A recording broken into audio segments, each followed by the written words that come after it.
Então, com esse advento das novas tecnologias, nós estamos exatamente entrando nesse mundo cibernético.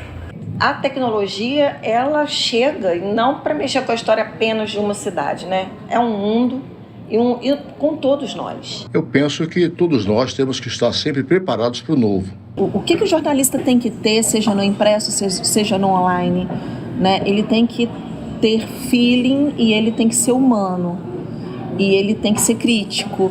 Eu acho que com esses ingredientes ele consegue fazer um bom jornalismo em qualquer plataforma.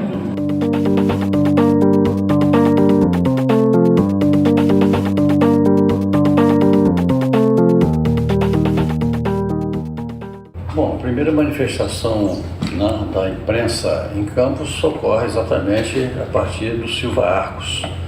Ele lançou o Constitucional, o Campista, exatamente em 1831. Até a virada do século XX, Campos teve mais de 200 jornais. Tinha jornal para tudo, tinha jornal de jogo de bicho, jornal de fofoca, que era a Tesoura, que tinham curtas e longas durações dependendo da época. Campos sempre foi uma cidade muito pródiga em jornais, né? Eu, quando comecei a trabalhar na imprensa de Campos, nos anos 60, do século passado, nós tínhamos o Monitor Campista, tínhamos o jornal A Cidade, tínhamos o jornal A Notícia, tínhamos o jornal A Folha do Comércio, nós tínhamos a Folha do Povo, então tinha um monte de jornal, E fora os jornais semanais, que era reportagem, o jornal Domingo, o jornal também, o Correio de Campos, Então, o que se proliferava de jornais na época era realmente uma fábula, Uma vantagem de se ter vários meios de comunicação em funcionamento é que a gente garante a pluralidade de vozes, desde que esses veículos representem diferentes vozes. E a industrialização do jornal era feita nas rotativas, nas chamadas rotativas e nas máquinas planas. E você tinha que fazer ainda aquelas ramas, aquelas composições pesadas para colocar para fazer a impressão. Depois nós já evoluímos um pouco para o nylon splint, que era uma outra forma de telhamento. Ao invés de você colocar a chapa, primeiro você fundia aquilo e colocava na rotativa. E nós tivemos não só os jornais impressos tipograficamente, mas houve uma época, na década de 70, que os jornais saíam de mimeógrafo. Tem gente que nem sabe o que é isso mais. A partir dali modifica-se todo um cenário, todo o clima da redação ele se modifica. Porque ao invés do barulho da máquina de escrever, da máquina datilográfica, ou seja, cada um batendo nas suas pretinhas, de repente você entra exatamente dentro de um ambiente na redação sem ouvir muito barulho do computador. Quando eu comecei no rádio não era gravado. Não era gravado, era tudo ao vivo. Na mesa do locutor tinha uma pasta de comerciais enorme, grande, e rigorosamente os comerciais eram ao vivo. Depois começou a fazer gravações de fita de rolo. Eu trabalhei com gravações de fita cassete. E se gravavam, numa fita cassete, gravavam 6, 7 comerciais. O operador ficava maluco, Adianta, volta, para soltar os comerciais. Hoje em dia está tudo muito mais fácil. Depois vieram os MDs, Vieram as cartucheiras, os MDs.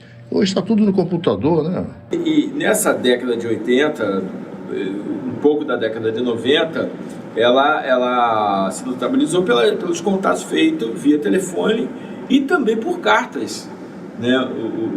O ouvinte se utilizava muito dos correios e das cartas, horas deixadas no correio, horas deixadas na rádio, para fazer uma interação.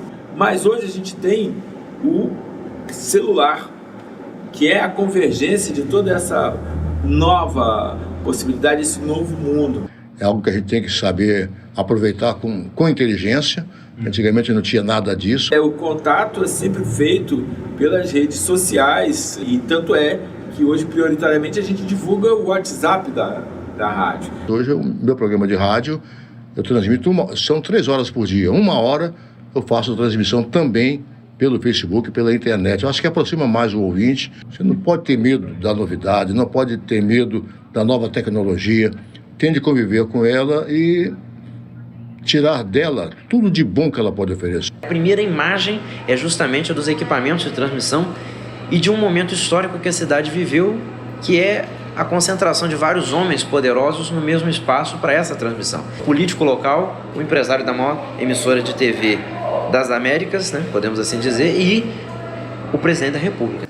No momento em que você tem uma ruptura de uma cidade em que ninguém sabia que ela existia, desse jeito mesmo, né? E aí você consegue trazer para a cidade o presidente da República para inaugurar uma emissora de televisão. O jornalismo ganhava, né, ali uma grande vertente, já que abria espaço, né, para o noticiário local, né, com a chegada da TV Norte Fluminense. Então você começou tendo essa identidade do registro da notícia local através da imagem em movimento. A Globo chega em 81, fica sozinha, líder absoluta até 89, quando chega a segunda emissora, que era a TV Planície, transmitindo o SBT. E essa chegada da Planície foi boa porque aí você tem o segundo lado, você tem a concorrência. Em 95, sem aviso prévio, dia 1º de outubro, você passa a ter no canal que era a Globo, a Bandeirantes. Aí um belo dia, na realidade uma bela noite, 1º de outubro, né?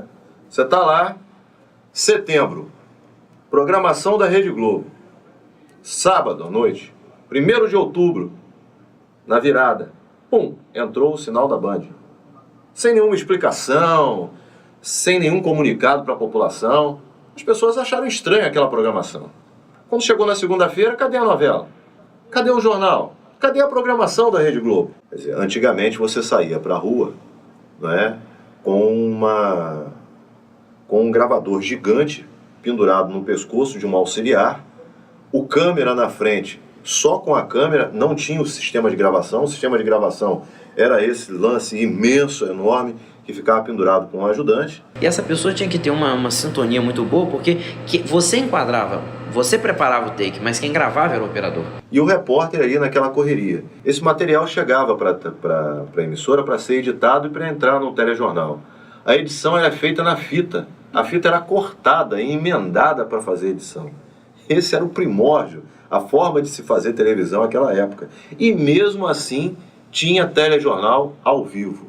E o outro risco era a pane no equipamento. O cara tá no auge de uma matéria difícil, às vezes um lugar de difícil locomoção, você chega na emissora, não gravou nada. Chega, às vezes durante a matéria, o VT quebrou. Hoje tá tudo muito fácil, né? Hoje o fazer da produção da notícia é uma coisa muito prática. Então você, assim, tinha que gerar uma matéria, tinha que mandar uma matéria para algum lugar, você tinha que mandar um motoboy com a fita. Hoje em dia você tem outras formas de gerar matéria, até mesmo online. Você joga para a grande rede, joga para a nuvem e lá dentro da emissora o editor pega na nuvem e edita. A interatividade de 1981, quando chegou a TV Norte, era um telefone, como eu falei, que você tinha que pedir ao seu vizinho, que tinha muito dinheiro, porque era um patrimônio ter uma linha telefônica, ou encher um saquinho de fichas e colocar no orelhão e telefonar para a televisão. Você hoje tem o WhatsApp e as TVs divulgam amplamente, então você manda um filme. O telespectador, em 1981, na primeira transmissão, ligou a televisão e viu o bairro dele e tomou um susto. Hoje ele liga para esperar a imagem que ele mandou para dizer lá, eu que mandei. Quando eu comecei a fazer jornalismo, né, eu entrei para a faculdade em 1997. Logo no segundo ano eu consegui um estágio no jornal Folha da Manhã e o online ele estava começando, né? E eu me lembro que a gente usava a internet às vezes para fazer algumas pesquisas, mas a gente não abria mão de ir para a rua. Quando o site surgiu, eu cheguei na Folha em 2003, né? Então o site já existia há pelo menos 5 anos. Ele era um site que fazia de que forma? Na verdade, você tinha o jornal e aí o que era produzido no jornal no dia seguinte era o que era utilizado no site. Esse trabalho se inverteu. Hoje, na verdade, você tem o que é produzido para o site e aproveitado no jornal. Quando a gente começou, né, com o rural, não tinha WhatsApp. Então, as coisas eram muito mais bem checadas. Chegou depois o WhatsApp. E aí ele facilitou tudo, porque aí o policial já tirava foto e mandava pra gente. Alguém que estava passando pela rua já fazia foto e mandava. Isso ajudava muito. Antes a gente tinha o site apenas com texto e produção fotográfica. Hoje não, as pessoas já estão entendendo que dá para ter um vídeo, que dá para poder ter áudios, né? Dá para trabalhar um pouco melhor isso, que também faz com que o site se torne mais dinâmico e acaba se tornando uma ferramenta, né, assim, mais atrativa, né? E essa coisa da imagem no site, essa mudança foi fundamental. Por quê? Os sites, eles estavam perdendo muito para as redes sociais. As pessoas utilizam rede social como fonte de informação. As pessoas ainda têm dificuldade, na hora de consumir informação, de separar o que é uma informação jornalística de uma informação qualquer que alguém postou. Hoje o jornalismo em campus teve essa evolução, a gente hoje tem vários veículos voltados ao jornalismo na web, só que infelizmente ainda há vamos dizer assim, esse conflito do que de fato realmente é encarado como jornalismo, o que é opinião. As pessoas ainda não estão muito cientes disso. Eu acho que essa evolução ainda não termina por aqui, entendeu? A gente tem muito que crescer ainda, muitas ferramentas vão surgir, mas o que me preocupa, além, claro, da questão estética, é a questão ética, que muitas vezes falta, entendeu? Isso que me preocupa no webjornalismo. A questão de ser instantâneo não é ser irresponsável. Eu observo que nós ainda somos muito atrelados ao impresso. A nossa linguagem ainda é do impresso, as nossas matérias são longas, a nossa linguagem ela ainda é muito rebuscada. Não estamos pensando no leitor que está acessando essa notícia imediatamente pelo celular, ali na rua. Então a gente já podia de lá mesmo fazer a postagem, fazer a atualização. A gente ainda tem o hábito de voltar, escrever a matéria. Enfim, e agora a gente já está pensando exatamente o seguinte, nós estamos trabalhando com uma perspectiva interessante. É de que as coisas velhas já passaram, mas as novas não aconteceram ainda, elas estão em aperfeiçoamento. O próprio jornalismo online ele vai passar para outras formulações.